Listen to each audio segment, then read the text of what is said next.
Why is the world so afraid of Ibrahim Traoré? In Burkina Faso, Captain Ibrahim Traoré is not just fighting terrorists, he's defying global powers. From Paris to Washington, they want him gone.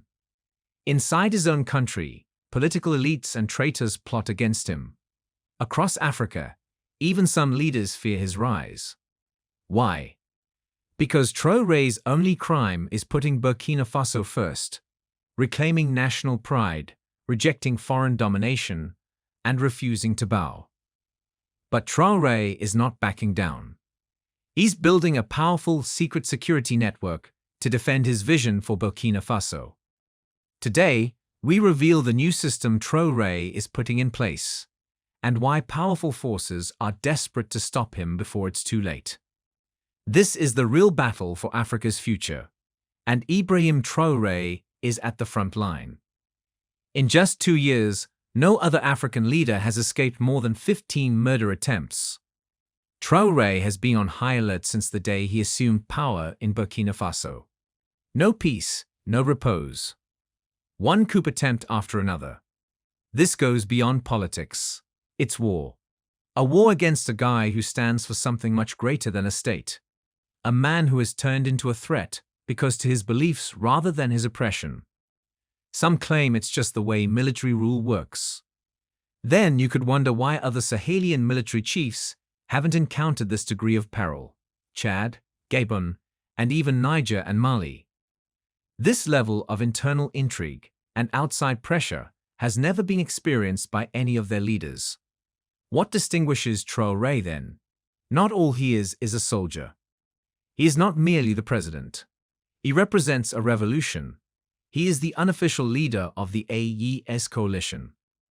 He is also the leader of a spiritual movement. Traoré was the first to say that the Sahel is rising, not only changing. Pan-African intellectuals worldwide were enthralled by his address at the Russia-Africa Summit. His blaze, his idea, his stubborn resistance. Others were drawn to follow because of that. And for good reason, dead or alive. He is currently Africa's most wanted man. 16 April 2025. A date that might have made all the difference for Burkina Faso. Another storyline. President Ibrahim Traoré is being targeted for elimination once more. Furthermore, even if the coup was stopped, the threat still exists. It has changed. There are still those out there who want him gone. Getting back together, making plans, pledging to attack once more. And they're not done yet, according to intelligence reports. They have committed to taking action before June 2025. They went where? They ran away. To a neighboring country, not to the shadows. Ivory Coast. A country that is being accused more and more of working with France to destabilize Burkina Faso. The traitors were welcomed there, as comrades, not as fugitives. Additionally, a new operations center has been established under the covert protection of Ivorian officials. Their objective: complete the task they began. Traoré, however, is not motionless. The president has taken a daring countermeasure in response to this growing menace. Insiders are referring to this as the lockdown doctrine. There's more to it than more security. It's a complete overhaul of his surroundings. Individuals, methods, priorities. Nothing is left up to chance. According to local sources, it is a doctrine in which surveillance takes the place of ceremony and loyalty triumphs over position. The first significant change: the Presidential Guard's total reorganization. The elite group in charge of keeping Traoré safe. This action is not just vital, it is survival in a period when internal betrayal is possible. And one thing is evident as the tension in Ouagadougou persists. Traoré is getting ready for the next assault. Consider it. What's to say that President Traoré's own security hasn't already been compromised by betrayal if senior Burkinabe military officers were prepared to do so? Not only did some of these traitors desert, but they also paid other soldiers to cause unrest in the army.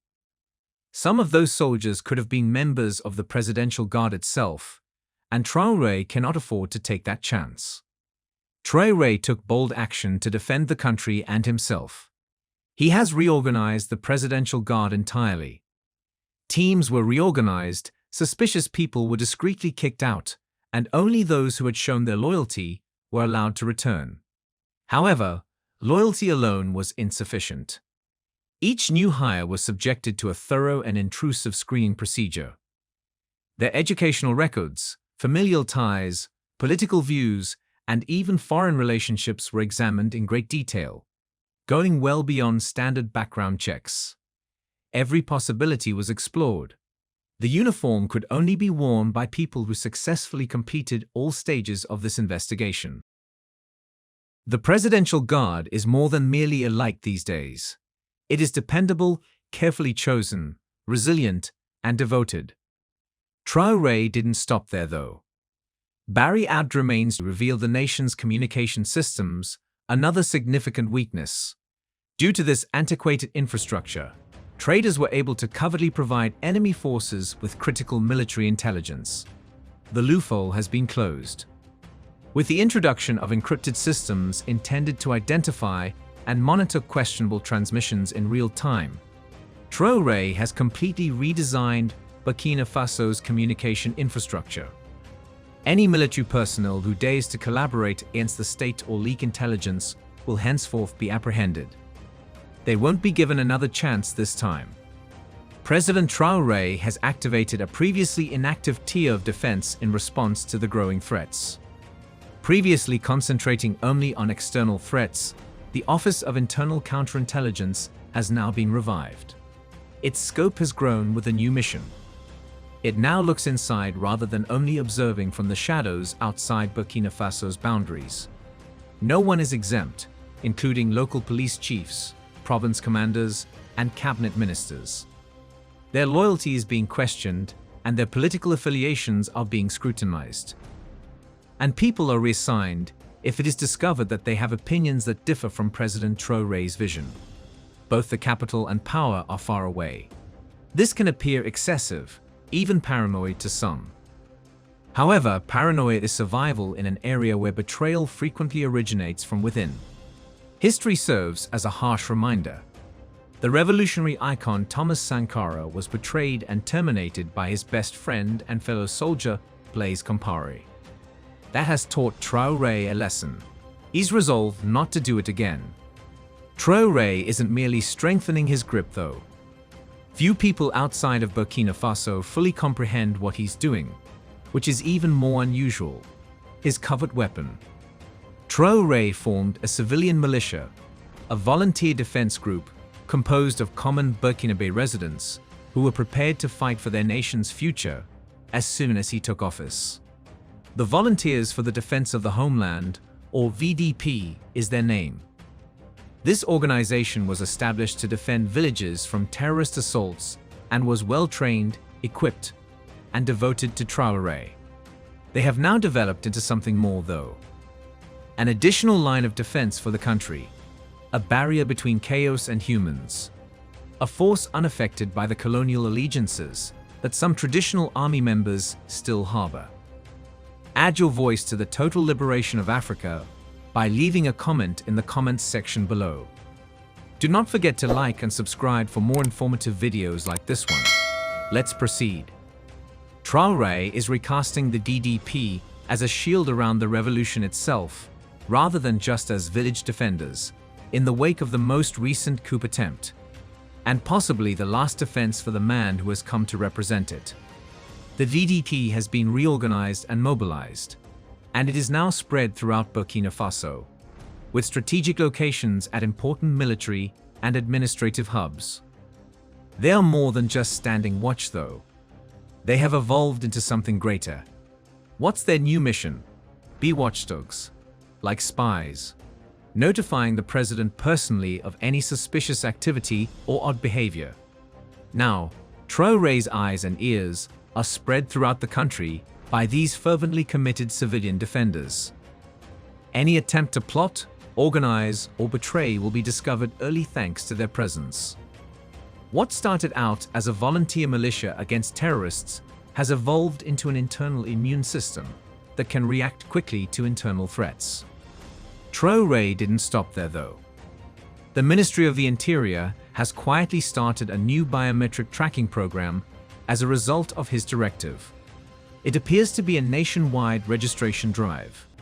However, beneath that, it fulfills a much more specific function. This technology will monitor the movements of people identified as possible threats, both military and civilian, according to reports from Burkina Faso's intelligence network. They are now keeping an eye on those involved in the April 16th plot. Every phone conversation, meeting, and movement. The age of surveillance has changed, and not everybody agrees. Social media has been used by critics, particularly those from outside, to accuse Traoré of turning into a power-hungry autocrat who uses technology and terror to maintain control. For Traoré's followers, however, this is nothing new. They have witnessed the assaults. They have seen the treachery. Furthermore, Burkina Faso is not a democracy, as Traoré has stated. It's a revolution. Furthermore, comfort is not the foundation of revolutions. They are based on survival, sacrifice, and alertness. No nation has ever truly developed through democracy alone, claims President Ibrahim Traoré. He believed that peaceful elections were not the means by which today's great powers, those at the forefront of business, technology, and sovereignty, rose to power. They ascended by revolutions and fearless, unconventional leadership. Burkina Faso is no exception for Traoré. He claims that this is not a democracy. It's a revolution, and resistance is a part of every revolution. This concept is hated by some people, both domestically and abroad. Because Traoré foresee change, they are afraid of what he stands for. And the status quo is what they thrive on. These are the folks who are happy that Burkina Faso is one of the world's poorest countries. Satisfied with the ongoing insecurity plaguing the nation. Satisfied with the decades-long corruption that has engulfed its institutions. They wouldn't be attempting to terminate the man who is striving for change if they really desired it. The current disarray provides easy access to power and profit for Burkina Faso's elites. It is considerably more ominous for international actors. Unrestricted access to Burkina Faso's natural resources and the unrealized wealth of the Sahel is made possible by the country's fragile state. However, everything changed with Traoré's ascent. Threatening to close the gates they have kept open for years, he envisions a safe, independent, and industrialized Burkina Faso. And for that reason, they have attempted to get rid of him by whatever means possible since the beginning. He was the target of 4 coup attempts between September 2022, when he first took office, until September 2023. They didn't succeed. However, Traoré made the surprising decision to choose kindness over retribution. He did not harm them. No trials, no jail. Rather, he issued a warning. Keep your distance, or let the impending event consume you. However, that initial coup was just the start. Following swiftly behind, the second and third took place in the same month, October 2023. Traoré had a new strategy this time. No cautions were given. No second chances. They made arrests. Investigations were started. Burkina Faso was under siege from October 2023 to September 2024. From inside its own ranks as well as from external adversaries. Plot after plot. Try after try. The situation worsened by the time the 9th coup attempt was discovered. This was more than just a political issue. It was terroristic. According to intelligence reports, the former junta leader, Paul-Henri Damiba, who is currently living in exile in Togo, was responsible for the conspiracy. Damiba developed sleeper cells inside the Burkina military that remained loyal to him, had tacit assistance from Ivory Coast authorities, and collaborated with known terrorist groups from a distance. The outcome? A lethal attack that terminated both soldiers and civilians. A harsh reminder that power is not the only factor in the fight against Traoré. It's about Burkina Faso's core essence. The depth of Damiba's plot was unexpected. He organized Burkina-based soldiers, individuals who had sworn allegiance to defend, but were now working with terrorists.